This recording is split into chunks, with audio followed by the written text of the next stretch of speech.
c'était important pour nous de savoir ce qu'ils en pensaient. Alors, avec toujours le problème de poser une question à laquelle on s'attend à une réponse politiquement correcte. Évidemment, la question était, est-ce que vous trouvez que l'entreprise a intérêt à miser sur le...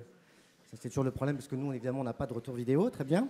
Alors, vous voyez, ce qui est intéressant, au-delà du chiffre, qui n'est pas forcément indicateur, parce que vous voyez bien que là, il y a un biais de complaisance potentielle dans la réponse qu'on va donner. En revanche, ce qui, moi, m'a intéressé, c'est la stabilité du score sur les 3 générations. On aurait pu imaginer que plus on monte en génération, plus les gens disent « bah oui, c'est important ». Or, vous voyez que alors, soit les Y sont encore plus politiquement corrects, mais ce n'est pas tellement l'image qu'on en a. Donc, on peut imaginer que là, il y a une forme de conscientisation quand même sur l'idée que, bah oui, ok, on est d'accord avec le fait qu'on travaille de plus en plus longtemps, il y a une étendue d'âge de plus en plus importante dans les entreprises, et que ça serait autiste que de faire l'impasse sur le fait qu'il est absolument nécessaire que ces générations dépassent simplement le cap de la cohabitation et qu'ils apprennent à vivre ensemble. C'est d'autant plus informatif qu'on en repose quand même une question autour de la question des freins. Quels seraient les freins aux relations intergénérationnelles sur une échelle de 1 à 7? Vous voyez que là, vous avez les 3 réponses les plus souvent choisies. Donc les scores ne sont pas très élevés, mais ils sont quand même au-dessus de la moyenne. Ça veut dire que ça valorise quand même la crédibilité du 70%, au sens où ils sont quand même, dans le même temps, capables d'évoquer le fait qu'il y a des freins. Alors si vous regardez les freins, c'est relativement intéressant. Ils sont à peu près choisis avec la même amplitude dans les 3 générations. Donc là encore, il y a une forme de consensus. Et qu'est-ce qu'on retrouve? On retrouve des centres d'intérêt qui sont différents, des rapports très variables à l'autorité et des différences de gestion du temps. Autrement dit, on n'y retrouve rien qui soit autour de la notion de compétence.